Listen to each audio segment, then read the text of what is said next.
Explaining the Punic Wars. In the 3rd century BCE, the Carthaginian Empire spanned from modern-day Spain to modern-day Libya and was the dominant Mediterranean power. Meanwhile, the Roman Republic had taken over the entire Italian peninsula and was ready to expand. However, the war would begin in Sicily, where a group known as the Mamertines, an Italian mercenary group, would begin to wreak havoc. Because of this, the small Sicilian state of Syracuse would attack them, and so the Mamertines would ask the Carthaginians for help.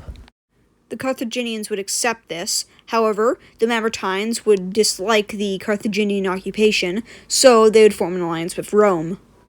This new alliance between Rome and the Mamertines would begin the First Punic War between Rome and Carthage.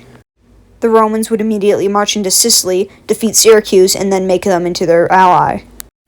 However, despite many losses, the Carthaginians, later under the rule of Hamilcar Barca, would hold out.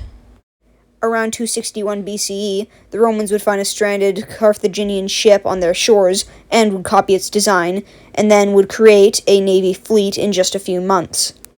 Despite the fact that originally the Carthaginians would win against the Romans at sea, the Romans would improve upon the design of the ships and would go on to win many battles at sea, such as the Battle of Cape Ecnomus. These Roman naval successes would leave them unable to fund more naval fleets, so they would surrender in 241 BCE. Rome would take over most of Sicily, and due to later uprisings inside of Carthage, Rome would take advantage of these and would take Sicily and Corsica. At the end of the uprisings, General Hamilcar Barca would be disgruntled with the Senate of Carthage. Because of this, he would march an army to Spain and would take over a large amount of land and make it under Carthage's control. In 219 BC, Hamilcar Barca's son, Hannibal, would take control and would attack a Roman ally in Spain.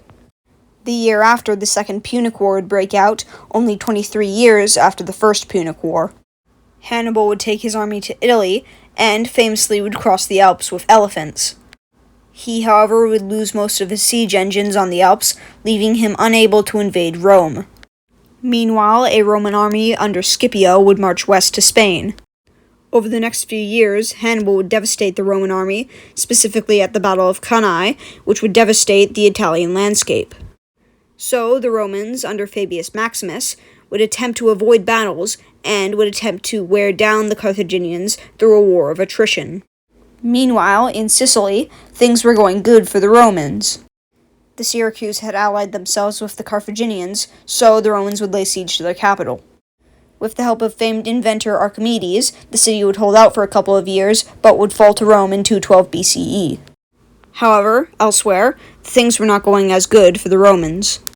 In Spain, their army would completely lose, and Scipio would be killed in 211 BCE. Plus, the Roman-Macedon War had just broken out, meaning that they now had to deal with both the Carthaginians and the Macedonians.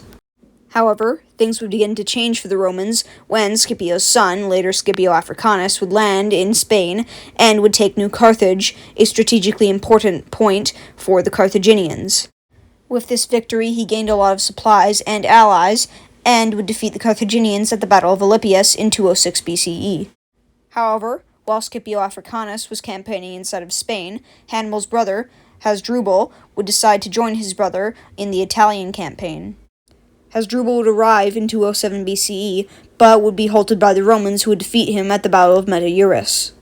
The tide of the war was now turning in the Romans' favor. The Carthaginian defeat would lead to political uprisings within the Numidian tribe, a powerful Carthaginian ally. A young prince would then ally with the Romans. In 204 BCE, the Romans would take advantage of this by sending Scipio Africanus to meet up with the Numidians. With Numidian help, the Romans would devastate the Carthaginians at the Battle of the Great Plains.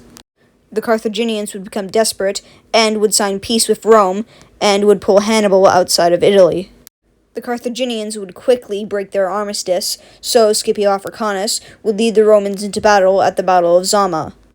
For one last time, Scipio Africanus would crush Hannibal's army, ending the Second Punic War. Carthage would be stripped of its empire, and its land would be reduced to modern-day Tunisia.